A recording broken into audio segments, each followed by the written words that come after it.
Академия наук Республики Саха-Якутия, согласно закону о науке Республики Саха-Якутия, является высшей научной организацией и координирует все научные исследования на территории нашей республики. Надо сказать, что у нас есть для этого возможности, определенные рычаги. Академия наук республики – это не единственная национальная академия в нашей стране. Кроме этого, аналогичные национальные академии созданы были в свои годы в Республике Татарстан, Башкортостан и Чечне. То есть всего 4 у нас национальные академии.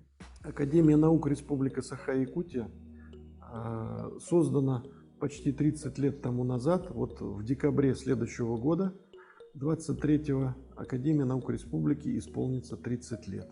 И, конечно, для нас это событие, этот юбилей очень важен.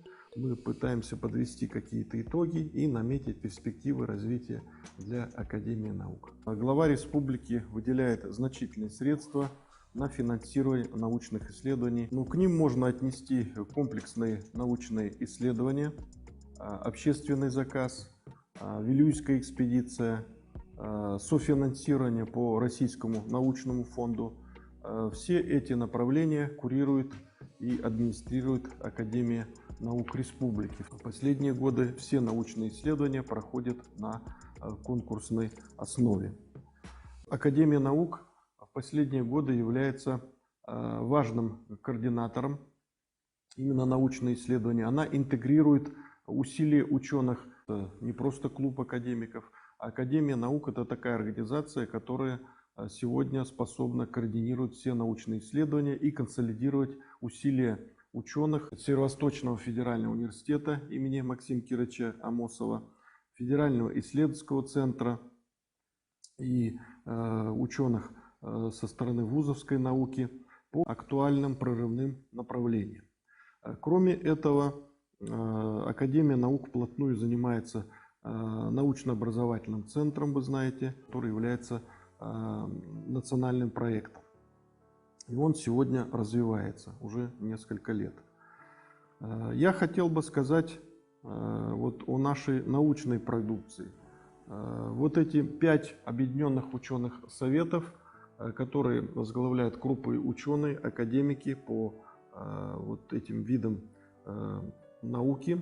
Это гуманитарные, физико-математические, естественно-научные, сельскохозяйственные, биологические, ведут постоянный поиск научный, координацию. Если надо, привлекает ведущих российских ученых. Вот буквально последние год-два у нас вышла, например, «История Якутии» под как раз грифом правительства республики, Академия наук и Институт гуманитарных исследований и проблем малочисленных народов Севера. Вот этот трехтомник, надо сказать, что подобного рода фундаментальные издания, они выходят, наверное, раз в 25-30 лет.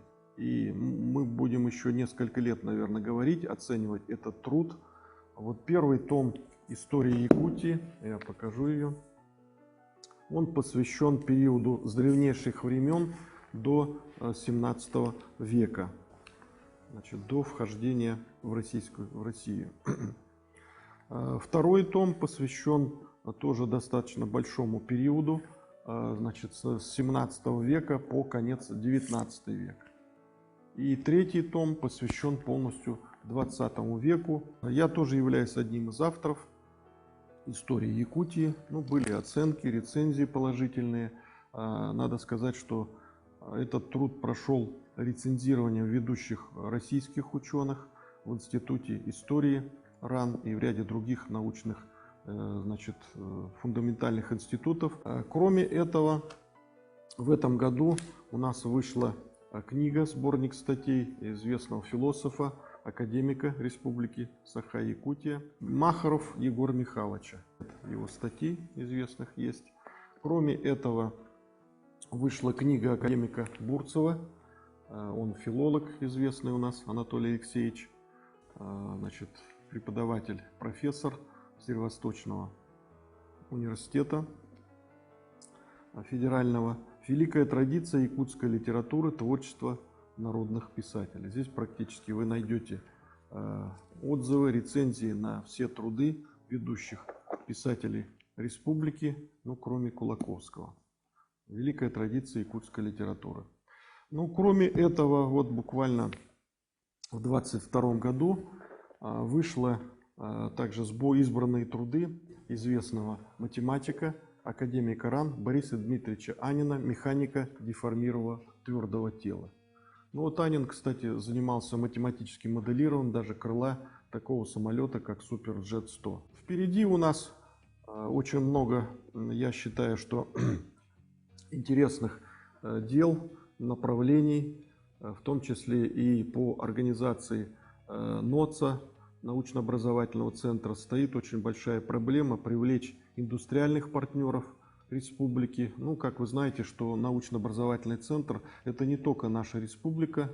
Мы здесь являемся движущей силой, как бы паровоза для других регионов, у которых, может быть, менее, не в такой степени развита наука. Это Магаданская область, это Чукотка, это Сахалин.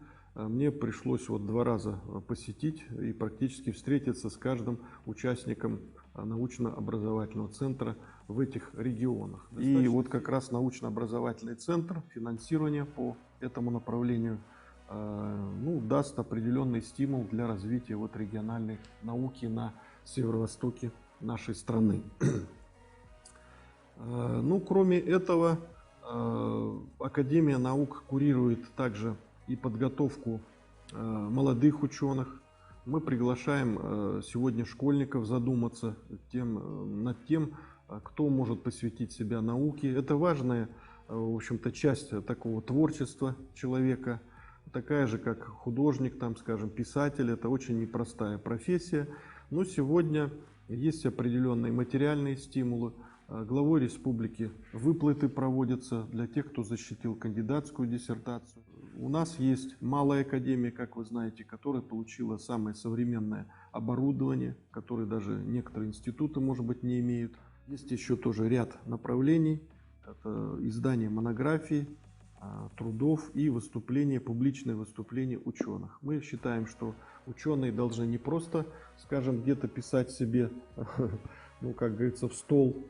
Они должны часто выступать среди населения, приезжать в вузы нашей республики и рассказывать о каких-то, ну, популярным таким языком о достижениях, которые сегодня имеет наша, скажем, республика. В области экологии сегодня очень интересуют наши проблемы, как влияет промышленность на развитие экологии, в том числе и Алроса, ведущие наши, значит, производители, которые дают нам налоги, Сургутнефтегаз. И поэтому часть исследований мы проводим в области экологии. Большое беспокойство среди населения вызывает, скажем, лесные пожары. Ученые тоже могут сказать и внести свой вклад вот в эти направления, как предотвратить эти пожары, как последствия этих пожаров, как, значит, рекультивировать потом земли, значит, как восстанавливать леса, лесные угодья и так далее. Ну и самый механизм даже тушения пожаров, это тоже является важнейшей научной проблемой. Кстати, мониторинг вот пожарной ситуации и одна из тем у нас в Институте космофизики посвящена влиянию как раз вот грозовых, ну, грозы на возникновение пожаров. И отслеживается постоянный мониторинг вот именно в связи с грозовой ситуацией и, значит, в рамках мониторинга, который проводит Институт космофизических исследований. Ну, я думаю, что у нас в Академии наук и дальше появится много интересных фундаментальных работ, которые станут, ну, достоянием, что ли, населения.